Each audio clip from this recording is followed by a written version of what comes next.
हर रात जब तुम अपनी आंखें बंद करते हो, तकिए पर सिर रखते हो और धीरे धीरे खर्राटे लेने लगते हो, तो तुम्हें लगता है कि अब सब कुछ रुक गया है। घर शांत है, खिड़कियां बंद हैं, खिलौने सो रहे हैं और माँ पापा भी अपने कमरे में हैं। पर तुम्हें क्या पता, जब तुम सोते हो दुनिया बदल जाती है, बिल्कुल बदल जाती है। हवा धीरे धीरे सरसराने लगती है, घड़ी की टिक टिक धीमी हो जाती है और घर में कुछ चीजें अचानक जिंदा हो जाती हैं। इस कहानी की शुरुआत होती है आव्या नाम की एक प्यारी बच्ची से। उसकी 2 चोटियां, गुलाबी नाइट सूट और नींद से लड़ती हुई बड़ी बड़ी आंखें। हर रात मम्मी उसे कहानी सुनाती, एक गाल पर किस करती और कहती, अब सो जाओ, सपना आएगा।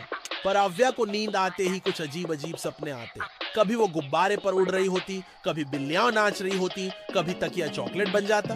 लेकिन उसे समझ नहीं आता कि ये सब कैसे होता है। और फिर एक रात जब वो सो रही थी, कुछ अनोखा हुआ। उसके कमरे की दीवार पर अचानक एक गोल गोल दरवाजा खुला, चांदी के फ्रेम वाला, नीली रोशनी से भरा हुआ। उससे बाहर निकला एक छोटा सा प्राणी, आधा चूहा, आधा जुगनू, चमचमाता हुआ और उसकी पीठ पर छोटे छोटे पंख। मिशन शुरू करें, उसने फुसफुसाया। तभी उसके पीछे से निकले और 4 प्राणी, एक उड़ता हुआ रबर बतख, एक चलती फिरती किताब, एक बोलने वाला तकिया और एक चश्मा पहनने वाला खरगोश। बच्ची सो गई है, चलो शुरू करो काम, तकिया बोला।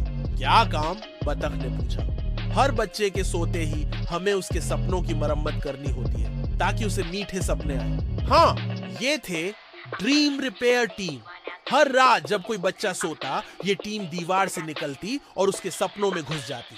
बुरे सपनों की बर्फ को पिघलाती, डरावने अंधेरे को रंगीन रोशनी में बदलती और अगर कोई सपना टूट जाए तो उसे जोड़ देती। पर आज रात कुछ अलग था। जैसे ही टीम ने आव्या के सपनों में प्रवेश किया, उन्हें दिखा सपना काला है, बिल्कुल स्याह, कोई रंग नहीं, कोई आवाज नहीं, बस एक भारी सी हवा। ये क्या है? किताब ने फुसफुसाकर पूछा। तभी एक गड़गड़ाहट हुई और सामने से निकला सपनों का राक्षस, नाइट शेड। मैं हर बच्चे के सपनों को चुराने आया हूँ, वो गड़गड़ाया। नहीं, चश्मा पहनने वाला खरगोश बोला, हम तुम्हें नहीं करने देंगे। नाइट शेड हंसा, तुम क्या कर लोगे, ये सपना अब मेरा है। और तभी आव्या के तकिए में हलचल हुई। ट्विस्ट!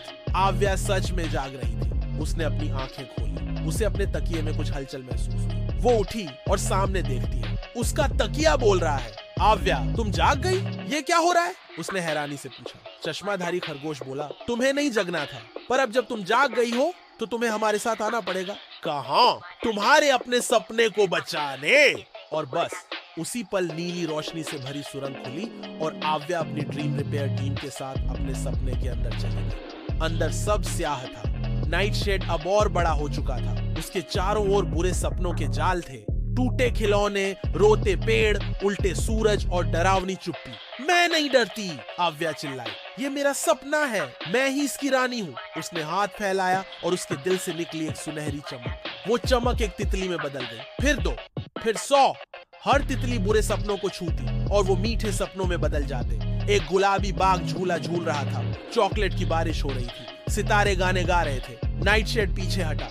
तुम ये कैसे कर सकती हो? वो चिल्लाया, क्योंकि हर बच्चा जो अपने डर से लड़े वही जादूगर होता है। खरगोश बोला। नाइट शेड धीरे धीरे सिकुड़ने लगा और फिर एक काले धुएं में बदल गया। अब सपना रोशनी से भर गया था। ड्रीम रिपेयर टीम ने ताली बजाई। अद्भुत काम रानी आव्या, आव्या मुस्कुराई। लेकिन तभी एक रहस्य खुला। क्या तुम जानती हो आव्या, किताब बोली, तुम सिर्फ अपने ही नहीं, दूसरे बच्चों के भी सपने देख सकती हो। तुम चुनी गई हो, अब तुम बन गई हो ड्रीम गार्डियन। क्या मैं हर रात ये कर सकती हूँ? आव्या ने पूछा। हाँ, लेकिन तब जब तुम सो जाओगी और दिल से चाहोगी कि किसी और का सपना मीठा हो। और फिर धीरे धीरे सपना धुंधला होने लगा। आव्या की पलकें भारी हो गई। वो अपने बिस्तर में वापस आ चुकी थी। सब शांत था।